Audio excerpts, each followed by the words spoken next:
We are already in the midst of a consultation phase about corporation tax and about how we rebalance the Northern Ireland economy. And you have about another 2.5 months to make that contribution to the Treasury in London about what your view may be. My understanding from reading that document is that they're asking certain questions. Do you think it is a good idea to lower the level of corporation tax in Northern Ireland? Or do you, and what level? If you do, then what level should it be at? You also mentioned about Angela Merkel and about the southern economy and about the International Monetary Fund. We were with the Taoiseach yesterday, and it is his desire to ensure that they're, from my understanding what he's saying, that they will try where possible in their negotiations with their European partners, and I suppose the principal one there is Germany and France, to secure their current level of corporation tax. But it has always been my understanding that it was easier, even though some may have left, for those companies, for the south of Ireland to be more attractive to foreign direct investment. We as a party are trying to see how we can make the north more attractive, not only to foreign direct investment, but also to business growth, to ensure that we provide that legacy and provide that future for other people. Margaret, if I maybe could also respond to Conor, I would like to make it very, very clear that the Northern Ireland Chamber of Commerce is one of the leading proponents for change to the corporation tax. When I say it's not the silver bullet, it's not the only element of change that we need to promote and grow this economy, but we see it as a significant one, and I think Anne made a very clear illustrative point there that the more we can attract FDI, foreign direct investment, into Northern Ireland as one opportunity to come out from this, the more opportunity there will be for supply of services from the existing indigenous businesses to those new businesses.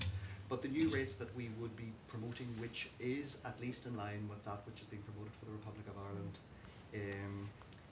it would be applicable also to Northern Ireland businesses. We are encouraging and wanting to find mechanisms and opportunities for businesses to grow, and therefore to make more investments. So the more profit that you can retain within your business gives you more opportunity to grow.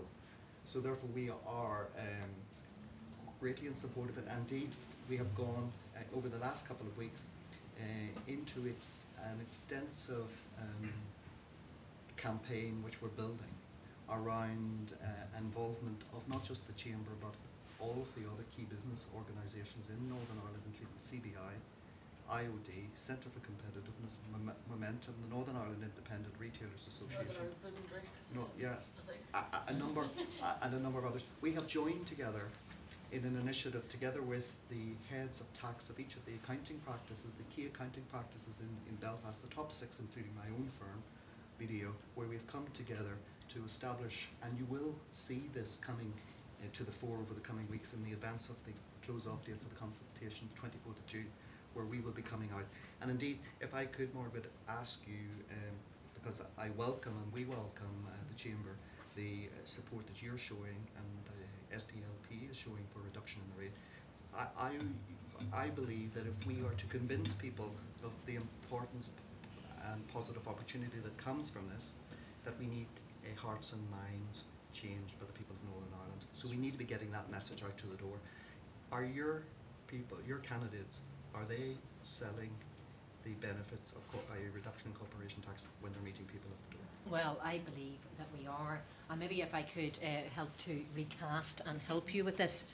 Some months ago I met with the Secretary of State asking him what he was going to do to assist the economy, because whenever the Lib Dems and the Conservatives formed a new government in the UK, there was a suggestion that they wanted to create an economic zone or an enterprise zone in Northern Ireland, and I had tried for some time to decipher what the Secretary of State meant by this, and it did take a considerable time for us to get the actual original document from him back in December, which was sent out to leaders of political parties and the Northern Ireland Executive for consultation. We encouraged him to come forward with new ideas about the reduction of corporation tax, whilst at the same time acknowledging that there would be perhaps a downside to the bloc because of the double subsidy issue and because of the Azores issue. I would want to say that we are very firm in our manifesto and in our programme for government last week, which we launched, that we want our candidates, but more importantly, we want Northern Ireland to achieve a lower rate of corporation tax, whereby we will be able to compete in a very good way with the south of Ireland for foreign direct investment and for better business opportunities. Thank you, Margaret. One last question. Unfortunately, time has...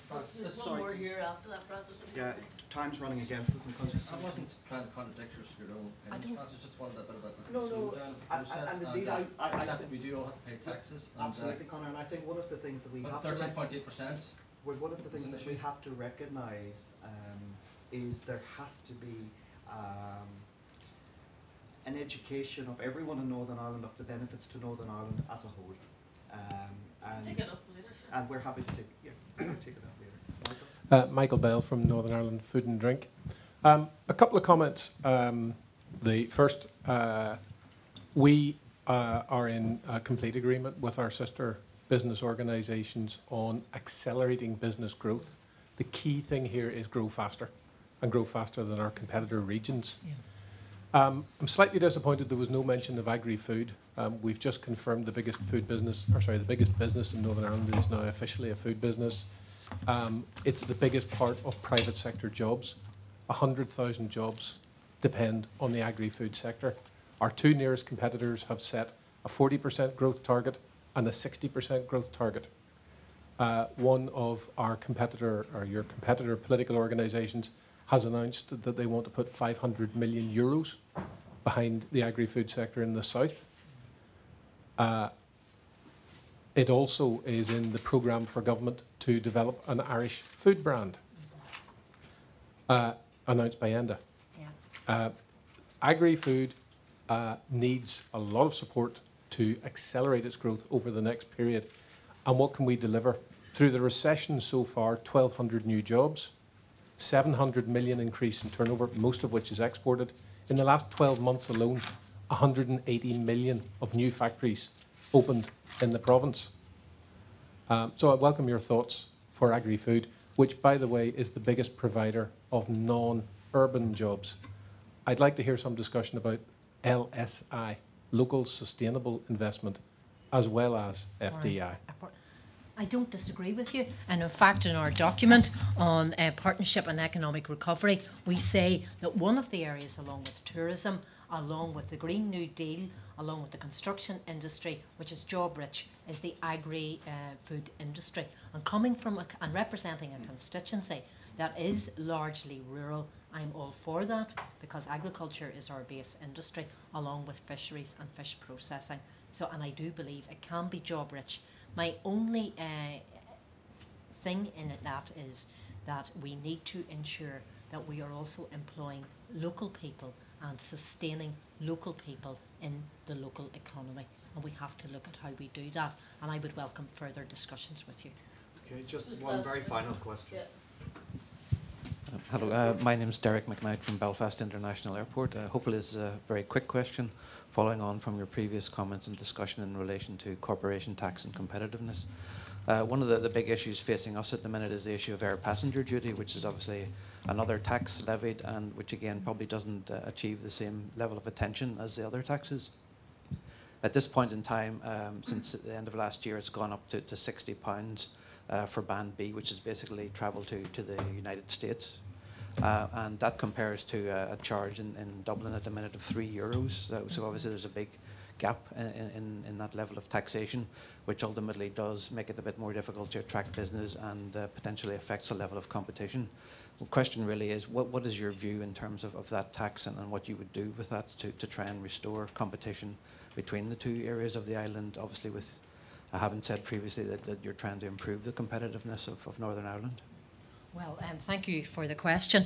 We already, through our representation in the House of Commons and at the budget, we're lobbying hard for a mitigation of the air passenger duty. And in fact, my colleague Alistair MacDonald had a recent question at Northern Ireland Question Time asking and urging the Secretary of State and the British government to do something about that. And we have also put down an early day motion in the House of Commons about that particular issue in order to protect the local industry here in Northern Ireland. And there was a considerable lobby on it by the consumer services industry in Northern Ireland because of the impact, because the cost was passed on to the consumer, whether it was in business, whether it was in retail, or the ordinary consumer as well. So we're quite happy to work with you in relation to that. And we've already told your Chief Executive that, and the Chief Executive of Belfast City Airport too. Okay. Thank you very much. Thank you, Margaret.